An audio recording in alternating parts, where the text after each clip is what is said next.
Então, bom dia, gente. Como a Giovana já falou, eu sou a Beatriz, formada em licenciatura plena em Educação Especial pela UFCar.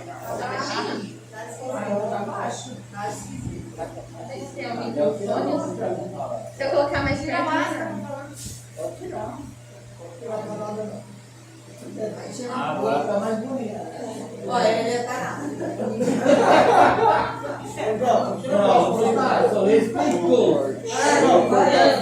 Só começando rapidinho com o contexto histórico, porque eu acho que é importante, dá uma pincelada mesmo, acho que é importante para a gente entender a real importância, né, da inclusão.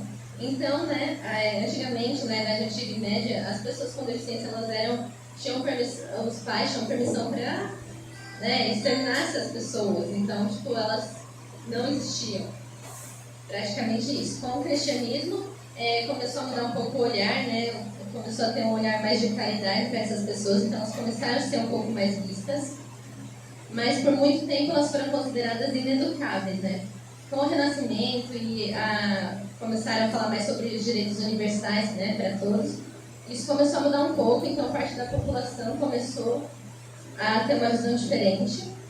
Mas o marco da educação especial que muitos comentam é considerado o caso do garoto selvagem de Aveyron, na França, em 1798, que era um menino de por volta de 11, 12 anos, que surgiu nos bosques próximo a esse povoado, né? Ele tinha sido abandonado lá, então ele tinha comportamentos muito animalescos, nem se sabe direito a origem dele, mas ele foi adotado por um educador chamado Jean Gaspard Itard. E ele estudou um pouco o comportamento desse menino e formas e estratégias de educá-lo, né, para ele se reintegrar na sociedade. E no período entre guerras também começou muito a ser oferecido um tipo de apoio, né, programas e centros de treinamento para os veteranos de guerra que acabavam adquirindo alguma deficiência. Então, né, só voltando aqui, a pergunta que fica é se nos dias de hoje a gente melhorou muito. Então, como eu falei, né, antes era total exclusão, as pessoas não faziam parte da sociedade. Depois teve, a gente evoluiu um pouquinho para a segregação, que essas pessoas já eram vistas, né, tipo assim, já tinham consciência da existência delas, mas elas não participavam da sociedade em si. Depois, com a integração, essas pessoas elas começam a, né, frequentar os mesmos espaços, só que ainda tem uma barreira muito grande que as impede de estar em pé de igualdade, né? E a inclusão seria todos realmente com as mesmas oportunidades, só que aí fica a pergunta também, a gente está realmente na inclusão ou será que a gente ainda está, na maioria dos casos, na integração? Então, né, a real equidade seria quando as diferenças e as potencialidades e cada característica de cada um fosse avaliada para que a gente tivesse as mesmas ofertas de oportunidade.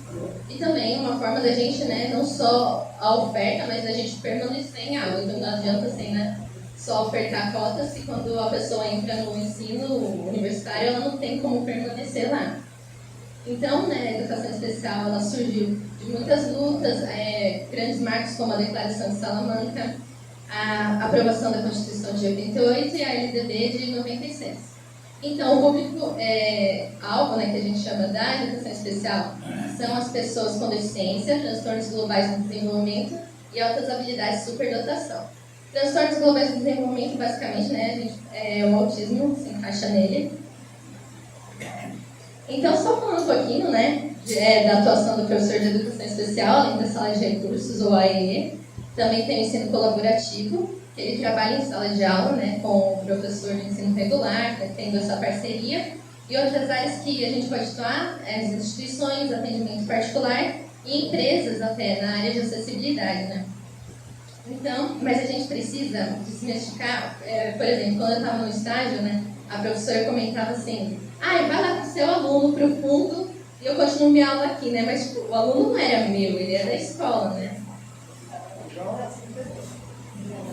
Então aqui, para a gente sair um pouquinho da mesmice, que às vezes eles falam muito, né, do que a gente tem que atingir, mas não falam dos caminhos. Então eu trouxe um pouquinho de cada deficiência e das outras habilidades também, para a gente falar um pouco sobre possíveis estratégias, né? Tipo assim, é um caminho, só que dependendo de cada aluno também, isso pode ser modificado. Então, por exemplo, a deficiência visual, que é a cegueira e a baixa visão. Aqui eu trouxe, né, os tipos de baixa visão que podem ter. Então, catarata, glaucoma. Por exemplo, no caso do glaucoma, é interessante o professor não ocupar a lousa toda, ou o slide todo, e sim centralizar a informação. Porque o aluno ele vai chegar assim, né, só um foco. Então, para ele não ficar movimentando muito a cabeça, esse é um tipo de estratégia. Aqui o slide também já está com um exemplo do que é interessante para alguns casos de baixa visão. O fundo amarelo ou branco com a letra preta em fontes aumentadas.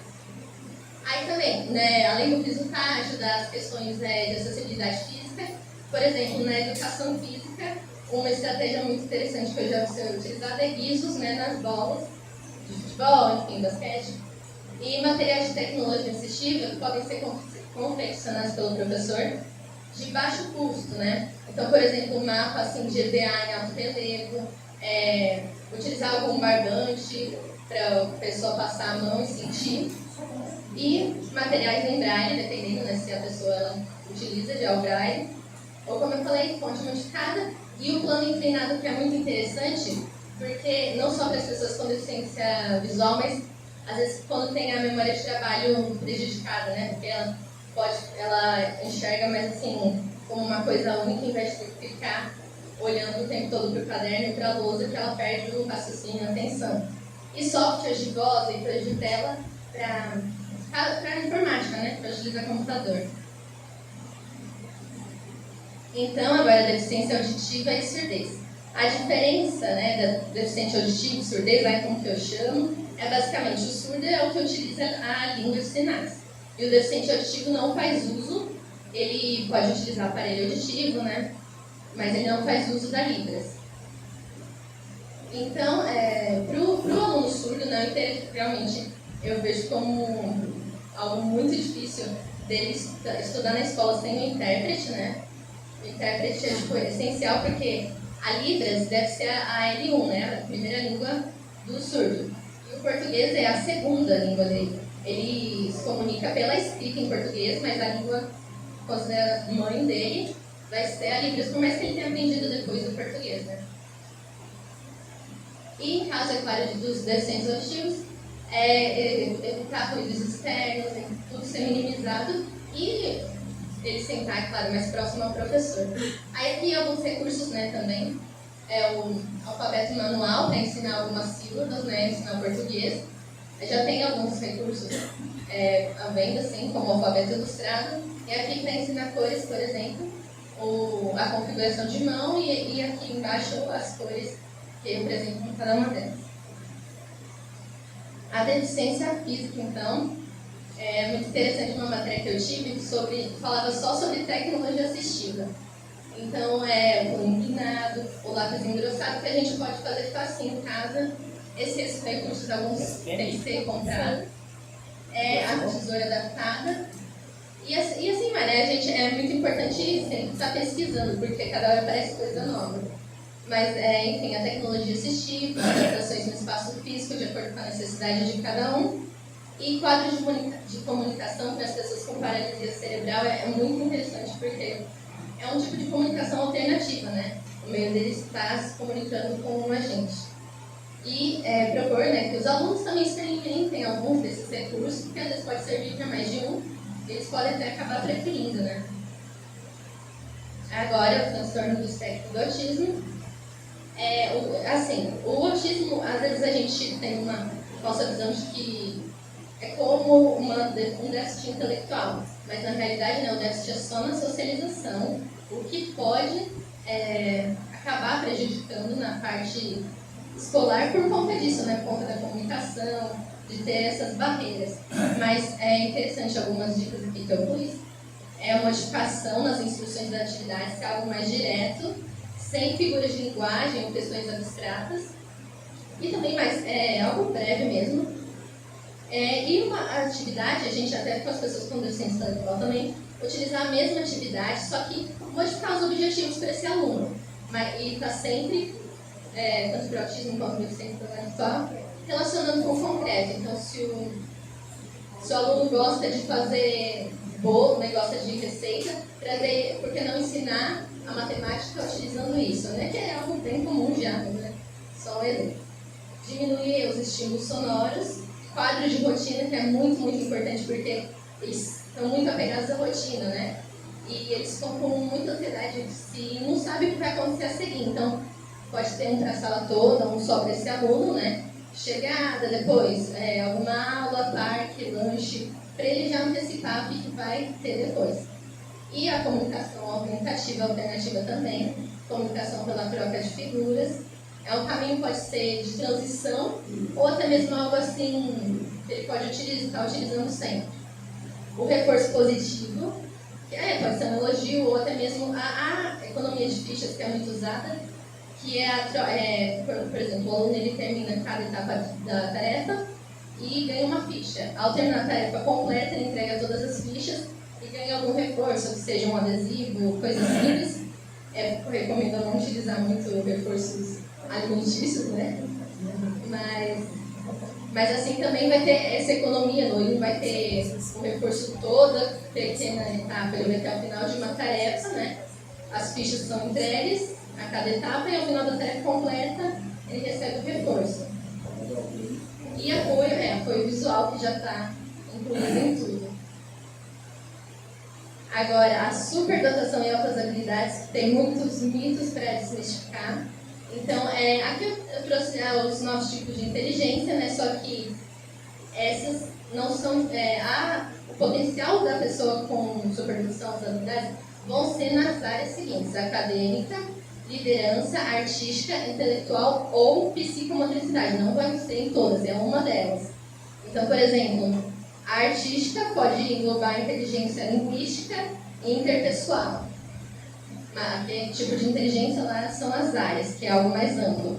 E às vezes a gente acha que o aluno com superdotação não precisa de apoio, mas ele tem a habilidade acima da média em uma área, né? Ele pode ter algum prejuízo em outra também, como qualquer um. E também ele tem o direito de ter a aceleração no programa escolar. E é muito interessante sempre estar aprofundando o assunto, porque diferente das pessoas com autismo, eles querem sair da rotina, eles querem inovar, né?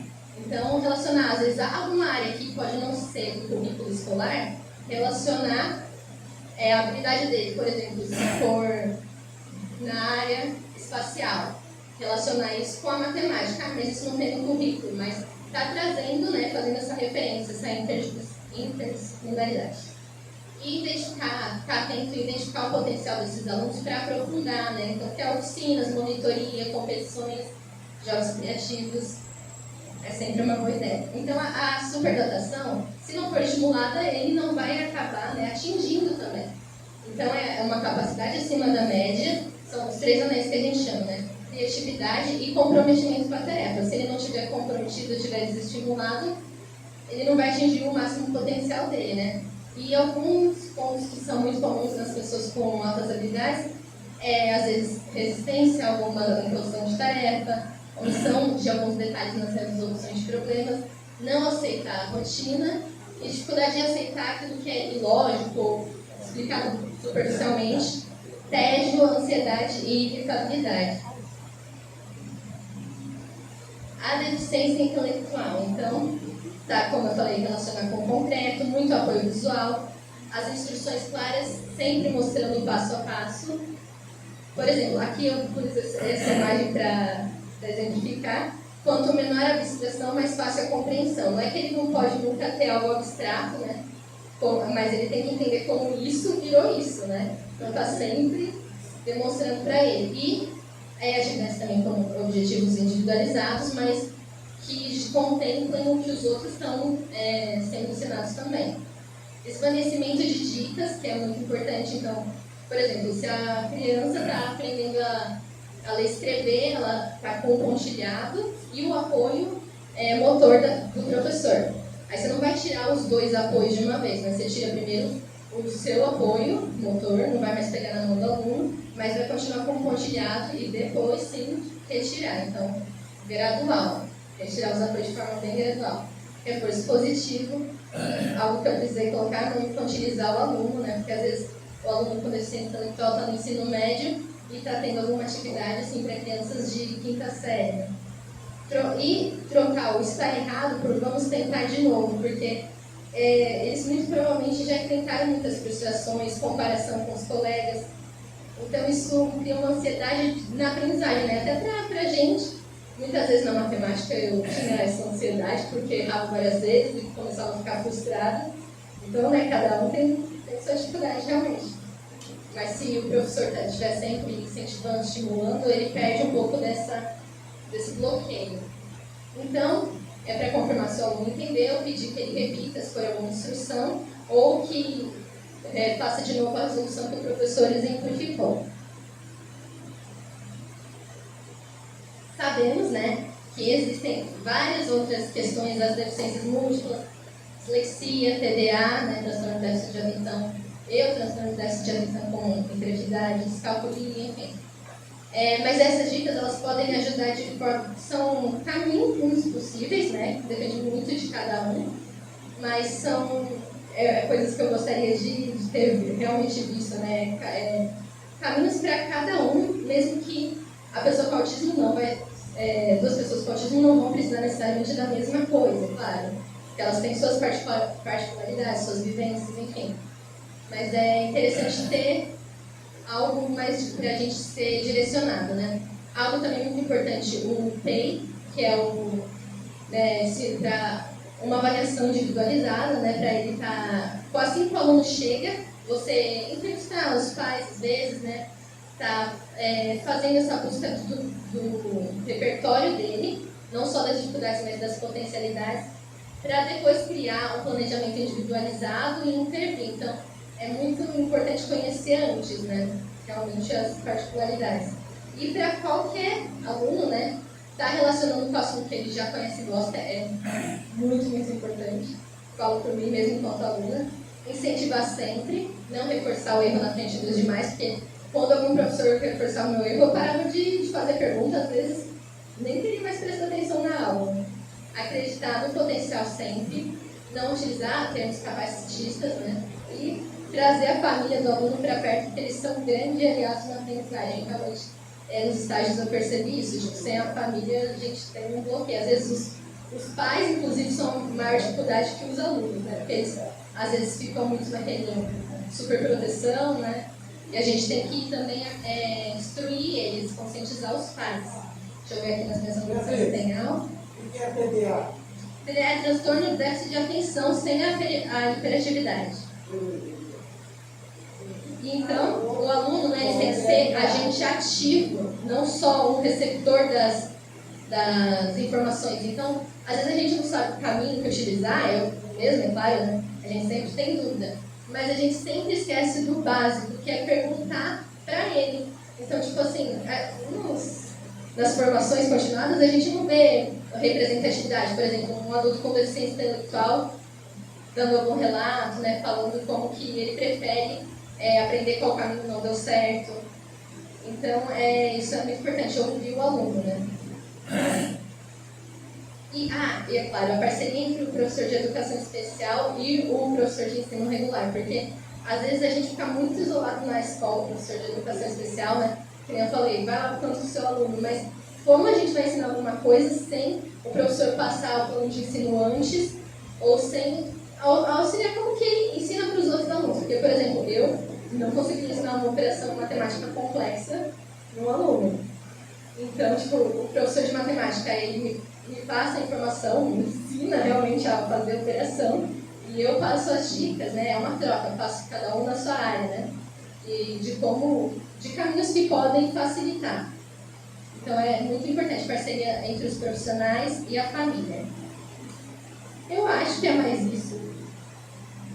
E é claro, né? A mensagem final. Se a gente às vezes pensa, né? Ele tem um aluno de inclusão, mas, porque ele não vai ter instituição. Dependendo, se ele precisar de um apoio maior, realmente a escola às vezes não está preparada. Não é que ele não tem, é claro, um direito, ele tem, mas às vezes a escola tem esse déficit também, né? Mas, assim, eu penso que com relação aos outros alunos, se eles não vierem até a escola nunca vai aprender o caminho também para ir até eles, né? Então, é mais ou menos isso. Eu também pensei em passar um trecho de um vídeo da defesa do meu TCC, né, que apresentei no congresso também, sobre a alfabetização da pessoa com síndrome de Down, ou T21, que a gente utiliza agora, né, trissomia 21. Mas eu queria também saber de vocês se vocês acham interessante, porque é a partir do 6º ano, né? Mas se tiver algum aluno não alfabetizado, aí eu acho que seria também interessante estar mostrando o vídeo. Certo? Então, dos slides é isso. Muito obrigada pela atenção.